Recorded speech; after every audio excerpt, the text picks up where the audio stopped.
करने लगा। बोले महाराज लड़ते हम जरूर हैं, लेकिन जितनी शक्ति हम सब में मिलाकर है उससे ज्यादा शक्तिशाली आप हैं। ध्यान रखना, जो नायक होता है उसको बहुत पावरफुल होना चाहिए, नहीं तो फिर नेतृत्व कोई स्वीकार नहीं करेगा। भले वो अपने पावर का उपयोग ना करे, लेकिन पावरफुल जब तक नायक नहीं होगा तब तक कोई भी नेतृत्व स्वीकार नहीं करेगा। सब लोग क्षमा याचना करने लगे, महाराज क्षमा कर दो, क्षमा कर दो। और फिर चक्रवर्ती ने तो जान के उंगली टेढ़ी कर ली थी, वो सीधी कर दी, है ना। उसके बाद में वो जो सोने की चेन बनाई थी उसके टुकड़े टुकड़े करके पूरी सेना में बांट दी। अब देखिए कहां वज्रनाभी चक्रवर्ती भले ही मुनिराज बन गए तो शारीरिक बल नष्ट थोड़ी ना हो गया, अस्त्र शस्त्र अलग कर दिए। और कहां वह कुरंग भेल, कितनी सी क्षमता थी उसके, चाहते तो भाग जाते, चाहते तो उस भील को होते उठा के पटक देते, वो तो वहीं मर जाता भील तो, लेकिन नहीं। अदुख भावितम ज्ञानम, सुख में भावित किया हुआ ज्ञान विस्मृतो सुख सन्निधे, दुख सन्निधे, दुख के निकट आने पर विस्मृत हो जाता है। इसलिए आचार्य पूज्यपाद स्वामी ने समाधि तंत्र ग्रंथ के अंदर लिखा है कि अपनी आत्मा को निरंतर दुखों से भावित करते रहना चाहिए, जिससे दुखों को सहने की आदत पड़ी रहे। तो वे गुरुदत्त मुनि साधारण नहीं थे, चाहते तो उस किसान जैसे 100 किसानों को उठा करके फेंकते थे, क्षत्रिय थे वे, लेकिन नहीं। कितनी वेदना, साधारण वेदना नहीं, रुई लपेट के आग लगा देना। ध्यान में बैठे मुनिराज ध्यानस्थ, और पूरा शरीर मुर्दे की तरह, जैसे अपन मुर्दे को जलाते हैं, अर्थी को जलाते हैं, अर्थी की तरह पूरा शरीर धू धू करके जल रहा है। और वे मुनि महाराज ध्यान वेदना को सहन करते हुए, आत्मा के शुद्ध स्वरूप का चिंतन करते हुए, शुद्ध आत्मा के उपयोग में लीन हो रहे हैं। और अब वेदना का एहसास न करके आत्मा के अनंत सुख का एहसास कर रहे हैं, मानो शरीर से आत्मा भिन्न ही हो गई हो। और मात्र 48 मिनट के अंदर अंदर शुक्ल ध्यान के माध्यम से 4 घातिया कर्मों को नष्ट करके वे गुरुदत्त मुनि केवल ज्ञान को प्रकट होते। तो ध्यान रहे, वेदना के समय विवेक ना खोए, वेदना के समय ज्ञान विज्ञान जागृत रहे, तब तो वह पीत पद्म और शुक्ल लेशा की ओर प्रयाण कर जाएगा वेदना में। और यदि वेदना में विवेक खो दिया तो राजा अरविंद की तरह, डॉक्टर ने कहा मांस का त्याग है, खादिर सार भील, वैद्य ने कहा था कौवे के मांस में औषधि लेना है, बोला कौवे के मांस का तो त्याग है। वैद्य कह रहा है कि भैया एक बार औषधि ले ले, ठीक हो जा, जीवन रहेगा तो प्रायश्चित कर लेना। बोला नहीं, नियम नहीं तोड़ूंगा, प्राण तो जाने ही है, ऐसे जाना है सो ऐसे जाना। भील जाति का व्यक्ति ऐसा सोच सकता है, कितनी बड़ी बात है। एक शेर जो कि तीर्थंकर राजकुमार बना, रात्रि में 4 प्रकार के आहारों का त्याग कर देता है। और कुआं बड़ा गहरा था, नीचे तक पहुंचता है, तो शेर की दृष्टि में कोई घड़ी तो थी नहीं, उसकी दृष्टि में तो ये था अंधेरा हो सो रात है, उजाला हो सो। नीचे पहुंचता है तो अंधेरा है, सोचता है कुएं में उतरते उतरते रात, ऊपर आता है तो फिर उजाला है, फिर से उतरता है, फिर आता है, उतरता है तो फिर अंधेरा, फिर ऊपर आता है। ऐसा करते करते प्यास से कंठ सूख गया, लेकिन प्रतिज्ञा को नहीं तोड़ा। अंधेरे में पानी नहीं पीऊंगा, रात हो गई है पानी नहीं पीऊंगा, और प्यास के कारण मृत्यु होकर के प्रीतंकर राजकुमार बनकर के उसी भव में मुनि बनकर के मोक्ष की प्राप्ति करता है वो भी आत्मा। वेदना को सहन करना तो सीखना पड़ेगा। आराम तलबी आदमी कभी भी भटक सकता है न्याय मार्ग से। आराम तलबी आदमी अपनी जिंदगी में कभी कुछ नहीं कर सकता। अगर आपको जीवन पथ पर, न्याय पथ पर बढ़ना है तो लौह पुरुष बनना चाहिए। जितने भी महापुरुष हुए हैं, मैंने तो कई पुराण और चारित्र को पढ़ा है, केवल ज्ञान उन्हीं को होता है जो वेदना को सहन करना जानते हैं। मोक्ष नहीं होगा कभी भी, मुनि धर्म का पालन नहीं कर सकता, और तो और राज धर्म का पालन भी नहीं कर सकता जो वेदना को सहन करना नहीं जानेगा। राजकुमारों को तलवार चलाना सिखाया जाता है। तलवार का मतलब क्या? मौत सामने खड़ी है, अब आप अपनी कुशलता से बचो। सामने से धनुष बाण चलाए जा रहे हैं, आप अपनी कुशलता से बचो। कायर पुरुष कभी राजा नहीं बन सकता। कायर पुरुष कभी नेतृत्व नहीं कर सकता। नेतृत्व करने के लिए, राजा बनने के लिए लौह पुरुष बनना पड़ेगा। वेदना को सहन करना पड़ेगा। वेदना के समय विवेक को जागृत रखना पड़ेगा, तब आप जीवन पथ पर आगे बढ़ सकते हैं और तभी आप मोक्ष पथ पर आगे बढ़ सकते हैं। एक नीति है, कम्मे शूरा सो धम्मे शूरा। जो कर्मों में शूर होता है वो धर्म में शूर होता है। इसलिए हमारे 24 तीर्थंकर जो हुए वे कौन थे? क्षत्रिय थे। क्षत्रिय, क्षत्रिय वंश सबसे उच्च वंश कहलाता है, उसके बाद वैश्य कहलाता है। रक्षा करने वाले थे।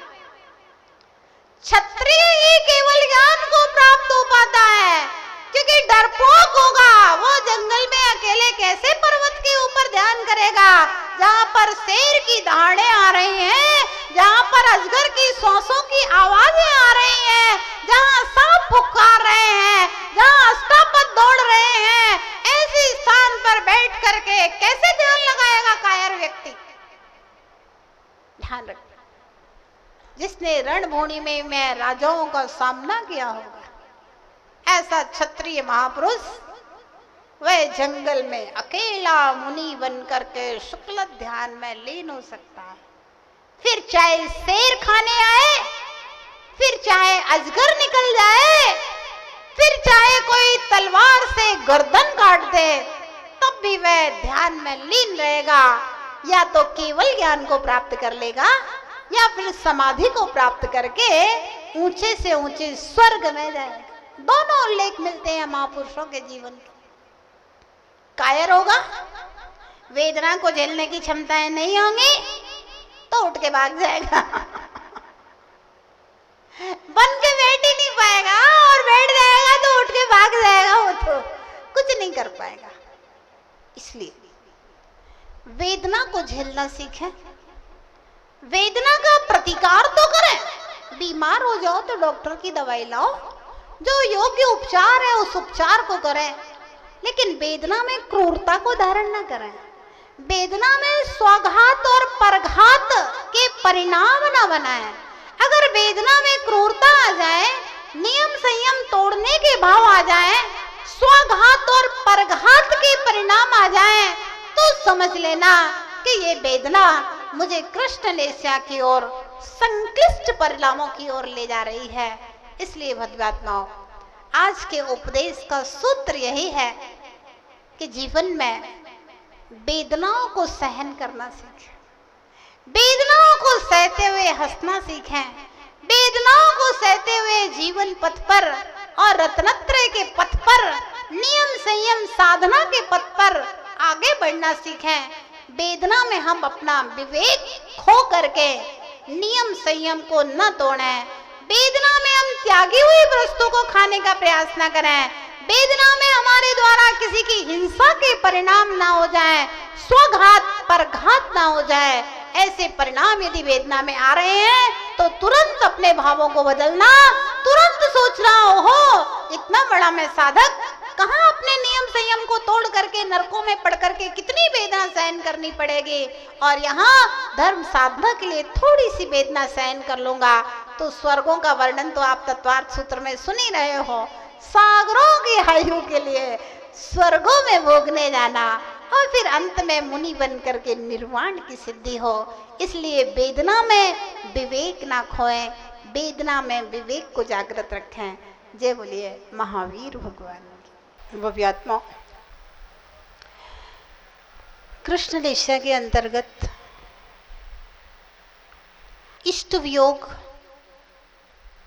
अनिष्ट संयोग, और कल हमने देखा था वेदना के समय किस प्रकार से संक्लिष्ट परिणाम आत्मघात और परघात तक पहुंच जाते हैं। आज का विषय है चौथे नंबर का निदान नाम का आर्त ध्यान। निदान शब्द का तात्पर्य होता है जिसके लिए नियम से मनोयोग का दान किया जाता है, वह निदान कहलाता है। ध्यान रहे, जिस दिशा में हमारा मनोयोग चला जाता है, जिस दिशा में हमारा मन का चिंतन चला जाता है, जिस दिशा में हमारा सोच विचार चला जाता है, उसी दिशा में वचन चले जाते हैं और फिर काया भी उसी दिशा की ओर प्रयाण कर जाती है। तो जहां पर नियम से मनोयोग दान दिया जाता है, यानी कि मन में वो संकल्प विकल्प निरंतर भ्रमण करते रहते हैं, निरंतर उसका सोच विचार पैदा होता है, वह निमित्त होता है निदान का।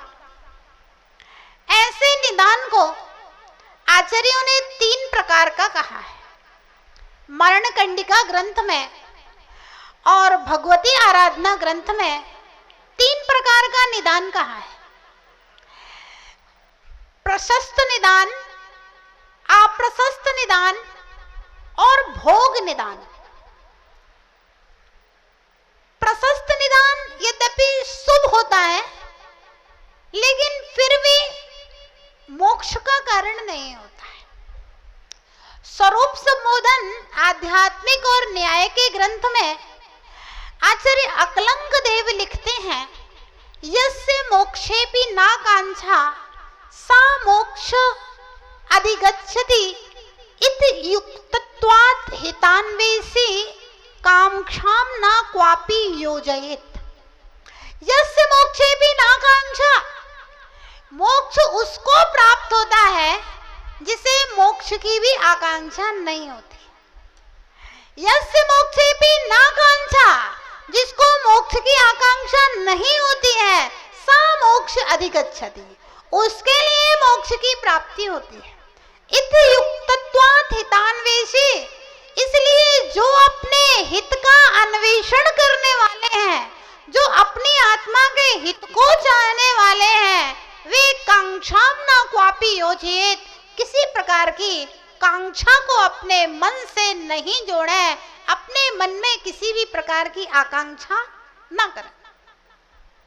तो प्रशस्त निदान यद्यपि मोक्ष मार्ग की सामग्री संग्रह का कारण है, मोक्ष मार्ग का निमित्त है, और प्रारंभिक दशा में योगी साधक प्रशस्त निदान करता है और कर सकता है, करने में कोई बाधा नहीं। लेकिन जब मोक्ष की प्राप्ति होगी तब वो प्रशस्त निदान भी छूट जाएगा, तब मोक्ष की प्राप्ति होगी। प्रशस्त निदान चाहते चाहते भी मोक्ष की प्राप्ति नहीं होती। और अप्रशस्त निदान है वह सर्वदा हेय है, और भोग निदान तो महापाप बंध का कारण है, वह परम हेय है। अब हम देखेंगे कि प्रशस्त निदान क्या होता है, अप्रशस्त निदान क्या होता है और भोग निदान क्या होता है। प्रशस्त निदान, मेरा जन्म चतुर्थ काल में हो, मुझे अच्छे गुरु की सन्निधि मिले, वज्रवृषभ नाराज संघनन मिले, मुझे जैन कुल की प्राप्ति हो, मेरी मुनि दीक्षा हो, मैं खूब शास्त्रों का अध्ययन करूं, खूब पढ़ूं, खूब लिखूं, बहुत बड़े तप को धारण करूं, मैं आत्मचिंतन में लीन रहूं, घंटों घंटों में ध्यान करूं। ये सब प्रशस्त निदान है पंडित जी साहब, ये सब प्रशस्त निदान है। साधक की प्रारंभिक भूमिका में प्रशस्त निदान हो सकता है, इसमें कोई बाधा नहीं, और वास्तव में धर्म की शुरुआत तो प्रशस्त निदान से ही होगी। अब इसके बाद में दूसरे नंबर पर अप्रशस्त निदान की चर्चा करते हैं। अप्रशस्त निदान क्या होता है? अप्रशस्त निदान के विषय में लिखा है, मान कसाय के वशीभूत होकर, किसके वशीभूत होकर?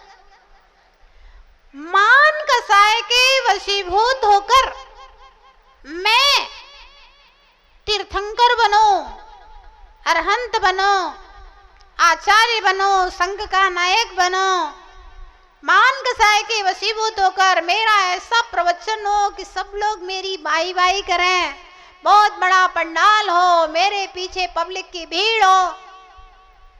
ये सब अप्रशस्त निदान। क्यों है अप्रशस्त? भले ही साधु जीवन संबंधी निदान है। कैसे निदान है? साधु जीवन संबंधी निदान है। देखिए, ऐसा सोचने से कि मैं तीर्थंकर हूं, ऐसा सोचने से कोई तीर्थंकर होता नहीं। अरे तीर्थंकर होने के लिए तो दर्शन विशुद्धि भावना मानी पड़ेगी। तीर्थंकर अथवा केवली के पादमूल में बैठ करके विशुद्धि बनानी पड़ेगी, उससे तीर्थंकर होगा। मैं तीर्थंकर हो जाऊं किस लिए? मेरी 12 सवा लगे, इतने सारे मुनि, इतने सारे केवली मेरे चरणों में बैठे, ये क्या है?